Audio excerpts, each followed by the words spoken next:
Australia کی cricket team کے opener better David Warner نے PSL9 میں شرکت کرنے سے معذرت کر لی ہے۔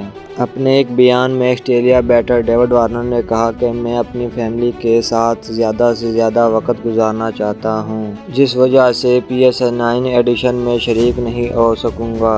دوسری جانب پاکستان سپر لیگ 9 سیزن کے لیے فرنچائز نے ریٹین کھلاڑیوں کی فہرست جاری کر دی ہے، جس کے مطابق اسلام آباد یونائیٹڈ نے پلیٹینم کیٹیگری میں شاداب خان، ڈائمنڈ کیٹیگری میں اعظم خان، گولڈ کیٹیگری میں فہیم اشرف، ایلکس ہیل اور کولن منرو، جبکہ سلور کیٹیگری میں رومان رئیس کو ریٹین رکھا۔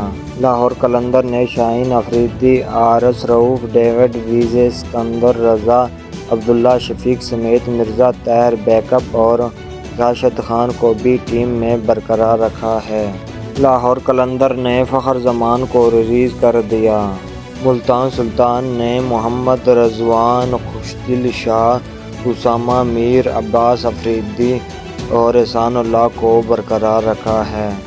پشاور زلمی نے بابر اعظم، سائم ایوب، محمد حارث اور عامر جمال کو ریٹین رکھا ہے۔ خرم شجاعت اور حسیب اللہ خان بھی پشاور زلمی کے اسکواڈ میں ریٹین ہیں۔ کوئٹہ گلیڈیٹر نے رائری روسو، جیسن روئے، محمد حسنین، سرفراز احمد، ابرار احمد اور ون سمتھ کو بھی برقرار رکھا ہے۔